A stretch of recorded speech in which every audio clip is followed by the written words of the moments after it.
Thank you. From Europe, I would like to come to Shillong and request Patricia Mukim, the editor of the Shillong Times, to share her views. Thank you very much. I'll skip the formalities. I think the problem that big newspapers face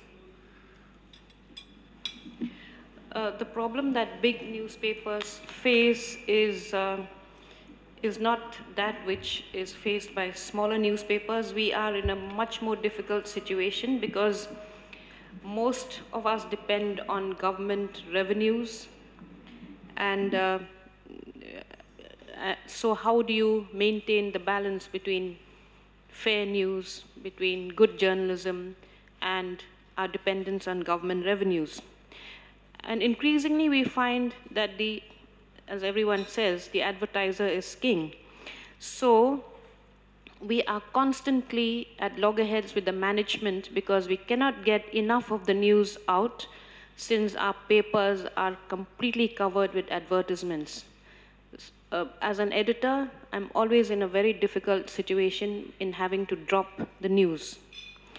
And with internet penetration growing, news is going to be more digitized, as everybody has said, but in a small state, we are not yet ready to move into the digitized space and to earn revenues from it.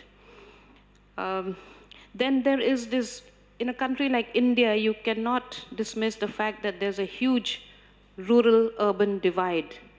I don't think that we are capturing enough of the rural voices, their pain, their agony, their sufferings, their lack of accessibility to amenities.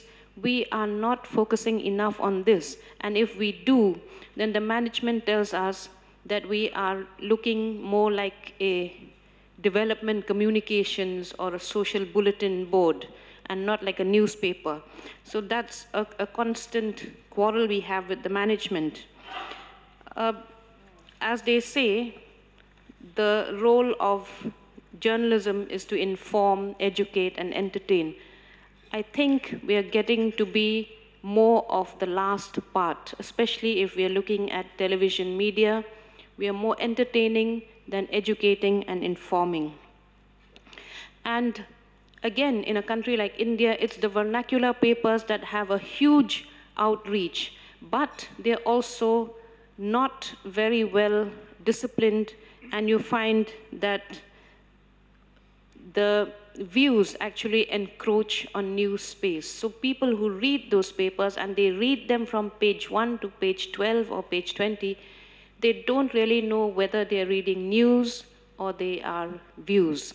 And I think we largely have a very ill-informed public that's not able to distinguish between news and views. I think this is a great challenge for those of us who believe in good journalism. I think that's all for now.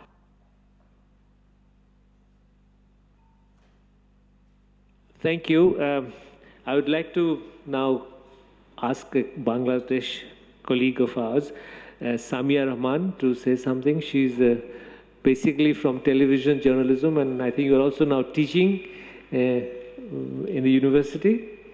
So please, and at this stage, I would like to request my Bangladeshi friends to kindly indicate to me by raising their hand whoever would like to speak, and I'll sort of take note and then call upon you.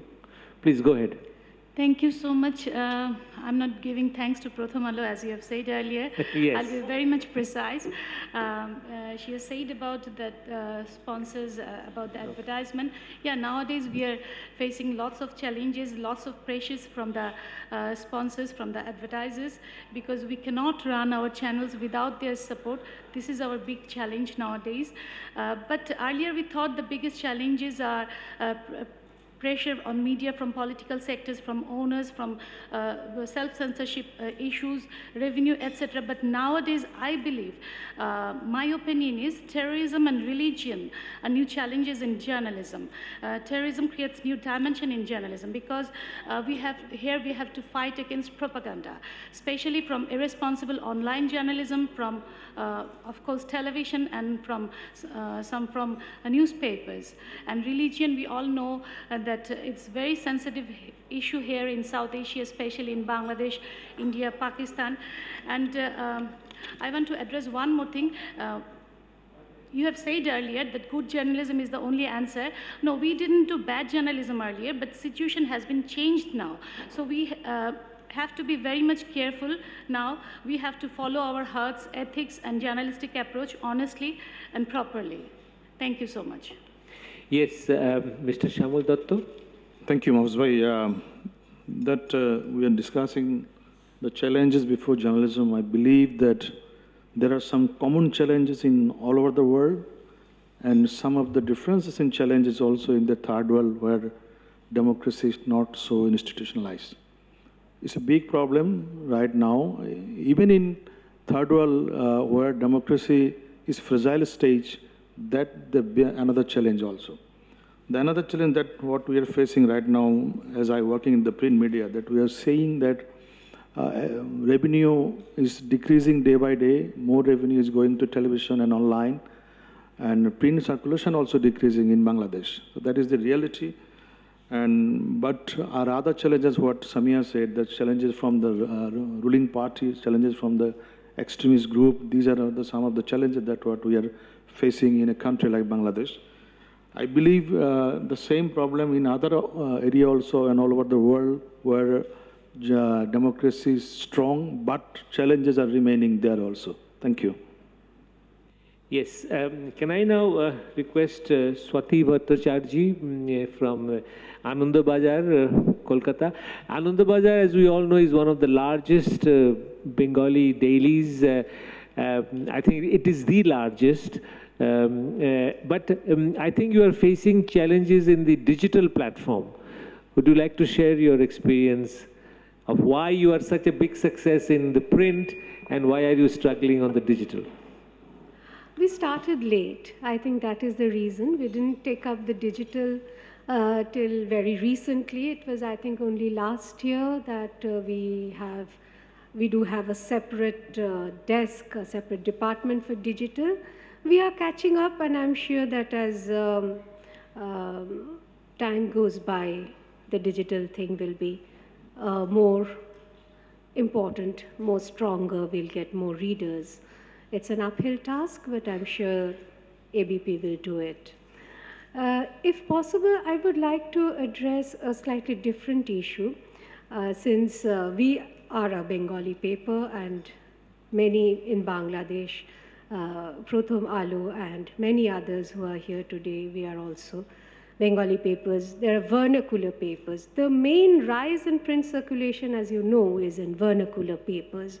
More and more people are turning to print in their own mother tongues. And I think that the challenge of good journalism is slightly different for English papers and Hindi, Bangla, regional language papers. You see, I think that there is a difference in readership, and the difference is that for them, for English, the readership is, horizontal. It is the middle class, English educated, mostly urban people across all states, even across countries. But for us, our readership is vertical. It goes from the chief minister and his office and the chief secretary right down to the just literate person, perhaps a daily laborer, perhaps a peon, perhaps a ardali in a government office, a small trader. So we have this huge diversity in our readership. Our challenge of good journalism is to be relevant to each of these. And I would say that the badness of our journalism is that we are not equipped to do that. Our products, our media content, whether it's digital or whether it's in print, it's still basically middle class, middle-aged, and male. And we take the easy way out when, in order to write for women and in order to write for the young women, young people, we just take out supplements for students, for women, for business. Do we write our news in a way that is appealing to the young first-generation college goer? We don't. We don't even have the language. I've been writing for nearly 20 years in a Bengali newspaper, and I tell you, our language is not the language that should be for making a young girl, a young boy understand what is happening in the world of politics. We simply translate so much of the jargon without telling it like it really is. That is our problem. I think that we are not taking our readers seriously in two ways. As I said, in not cultivating the medium of communication, and also in not understanding and addressing their interests adequately. What is it that a small trader in a small town need to know? Do we know that? Our supplements, our district supplements, we have many of them. Pratham Alo has 8, I think. We have 12. But they are really replicas of our main editions. They are not very different. They don't address what our readers need to know. They contain what we are, what we can produce easily without too much of effort. We don't know our readers' interests. We don't understand the interests of small groups. We don't have adequate reporters, writers to address them. And we just do what we do on a daily basis. We are not putting in enough thought to journalism. And groups like Video Volunteers, they often do a better job because they are rooted in the community. They are not professional journalists. Professionalism of the journalist is getting seriously challenged by untrained people out there with the digital. I know there are serious problems with that. You mentioned the problems so far, but you have not mentioned the strength of those people. And I think it is possible that many of them are stronger than us. And we have to deal with that professionally. Thank you. Some very serious points. Are we ignoring our readers? Are we really serving the interests of all the middle class or the small business community? I think these are very serious questions for the future. So may I now request our colleague from Nepal, Mr. Sudhir, to share with us a Nepalese experience. Thank you. Actually, the problems are much more similar which you are facing here in Bangladesh or India and maybe in other South Asian countries. I want to point out only one part of the issue. Yesterday, our Prime Minister complained with the publicly said with the journalists that if I face some problem from the media, if you criticize me, if you point out some issues, then I can discuss with you. I can invite you and can resolve the things. But what is happening from the social media, from the Twitter, from the Facebook, and what type of viral messages or information is spreading through the social media, that is headache for me. So actually, he was also hinting to control the social media also. He has not said clearly, but his intention was, he said in that way. I'm not supporting what the line is he's saying, but that's the major challenge for us in Nepal, how to face, how to that type of, like, I want to give an example that if any information we got, our journalists, we journalists, firstly, share it through the social media. And it is also diluting the main value of the journalism and how to use the social media properly, and how does and what type of misuse is happening, how to control it.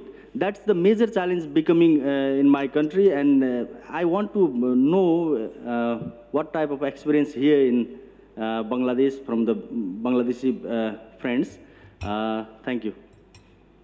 Okay, can I ask our senior colleague, Mr. Malik, who is running a very prestigious newspaper from the second largest city of Bangladesh, Chittagong. His paper is called Azadi. It recently celebrated its 52nd year, 57 years of publication. So, sir, please.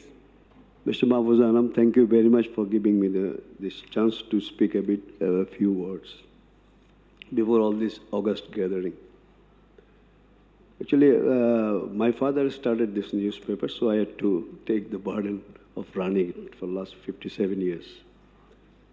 Actually, my challenge is not the challenge like others. It is not, my challenge is, I am a Mofussil newspaper. My challenge is with the national newspaper. Because I have to always fight with the national newspaper for my circulation and for my revenue. Just some times back, this Nepalese and other friends, they told that the national newspaper, they can't actually cover the need of the local areas where we are circulated. You know, this recent US election, all the media predicted that the Hillary Clinton is going to win because all this newspaper, they were all based in the main cities of US. But paper like us, you know, who serve the common people, they neglected that part of the readers. Actually, in Bangladesh or in Chittagong or everywhere in Southeast Asia, the circulation is going on because the education, they are much more educated. In actually in 1971, what were our education level? Now we have attained about 64, 65%. So with the increase of the education, our circulation is going on. And for local paper, there are some other very interesting point, if you can note, that our e-version or the online version, we had about 0.6 million readers every day because we have got wage earners outside, Chittagong wage earners outside Bangladesh, you know, especially in Middle East and US and other places. So they, every day in the morning or in the evening, they just goes for our paper because they get the news from their own union level. Because we print their union level news and with the photographs and everything, then with the others.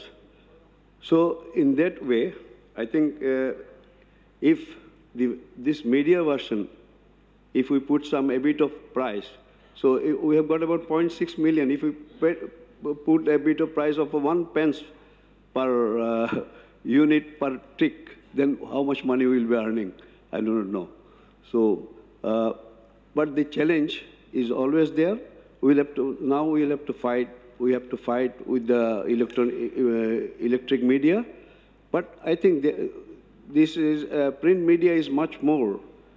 Because the print electronic media, they can give you the details, what has happened. They can give you the photographs and everything. But one day later on, though we print the same photographs or other photographs, we can give the details, what has happened and what is going to happen and what already has happened. So the people are always interested to read the newspaper. And I think for next 10, 15 years, this part of the area world is not going to lose any circulation, but it is going to increase. And that is the trend we can see at least in Chittagong for next 10 years. So thank you very much for giving me the chance. with that optimistic view, may I turn to Mr. Riazuddin, one of our senior editors in Bangladesh. Thank you very much.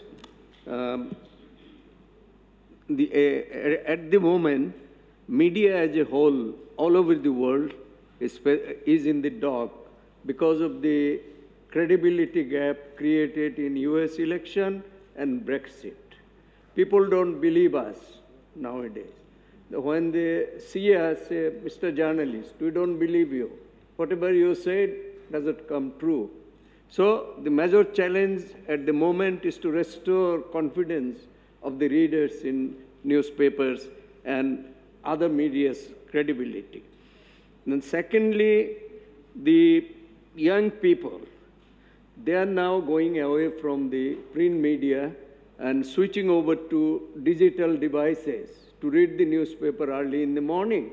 They have no time to read the big newspapers. They are so busy people. So this is a major challenge. And as you said, to good journalism that needs investment in human resources. And that investment comes from the newspaper's revenue. That is on the, we are losing the revenue for various reasons. I don't like to elaborate. So these are the major challenges. And the last one is the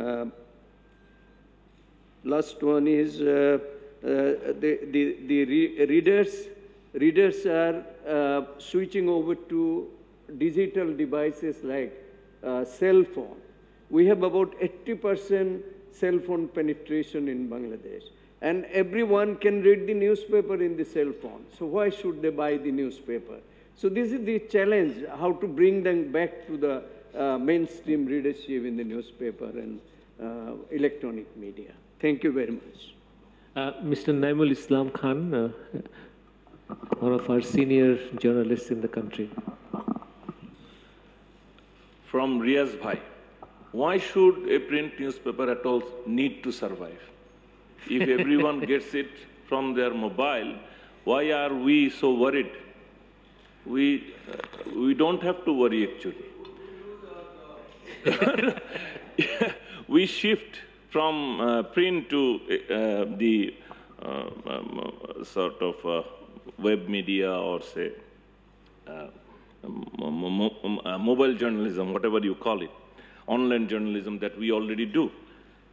I think I will share one or two points. When we say, almost everyone agreed, it is good journalism which is the answer. I agree, but is it just good journalism, or as Shati was referring to, for journalism to be relevant? If it is good and not relevant, if it is good and not exactly what people were worried about or thinking at that time. If we look into the American top giant media today, or day before yesterday, from day before yesterday, we will see they are now discussing what went wrong. The few things. Today morning, Farid Zakaria, GPS of CNN, he was telling that the question of irrelevance would have been one of the issue. He said that major newspaper actually almost forgot the Americans who live in small towns. They were never relevant for them for the recent years. They didn't know what was going wrong with them. They were not covering, which Malek Bhai also referred, which he can do in Chittagong for the depth that Shati was referring to, going deeper to people in villages and unions as he referred. Possibly that is also, and Shati also referred that even when Pratham having 8 editions, for different regions of Bangladesh, and Anandabazar having 12 regions, still they suffer from not being relevant as much as it is required. And the other challenges that we discuss are universal, actually. Mahfouz Anam, our respected editor of Daily Star, the most read and most influential, the biggest newspaper of this country in English, he was being attacked by our Prime Minister, I would say criticized, very, what should I say, very cruel criticism, even in the parliament. But when we see Trump doing the same, the president-elect of the United States, so does it give some comfort, Mahfouz Bhai, that it is universal? And this is a challenge, just a challenge, nothing else? This is just a challenge, like anybody. If you just go through CNN, this is the last point. Almost all senior journalists of the mainstream media are getting threats over telephone, through Twitter, and so on and so. So this is everything that we are facing in Bangladesh, what many of us refer to as a third world country. And I feel good that in journalism, there is nothing called third world journalism. There is nothing called American journalism or Western journalism. Journalism is universal. It is the same if it is in Chittagong, same in California, wherever it is. So what we should try to examine every day, that whether we are staying relevant or we are taking the easy path, as Shati said, going through formulas, capsule solutions, that this is what people want, and go on and not take into note that things are changing at every level. And the very last thing, really the last point. Sometimes this is a question to all of us, to me also. Are we sort of imposing our choice on our people? Are we trying to dictate people with our choice of news and interpretation? I felt something like that. CNN didn't like Trump. In every news item, every talk show, in every manner, they were just telling people he is not the person of the right temperament to become the president of the United States of America. But my question is it the responsibility of a news media to give its judgment on the people like that? And while doing so, are we missing that a lot of Americans really felt that Trump is their president, and in Trump they found their voice, possibly they hear from Trump. So is that also a challenge? Thank you. May I now request Mr. Khalid, one of our television personalities. Thank you. The biggest challenge of journalism are now journalists. Not only the paid ones, of course, I may say the paid ones are in general, and the people who do it voluntarily are in particular. Every day, every one of us does a bit journalism. It is not new, though. We have been doing it for long. Our discussion used to, everybody can remember it, used to start with something like, do you know that, or did you hear that? And we were off to stating our take on almost everything or anything.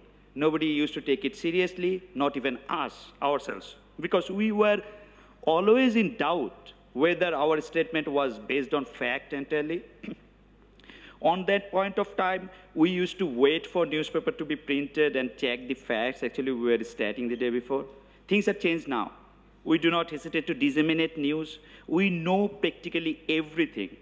And we, the journalists, are political analysts to politicians, fortune teller, almost everything now. We have our followers who knows we know everything. We have our haters who know we don't know anything. And of course, there are people who who are simply indifferent to us.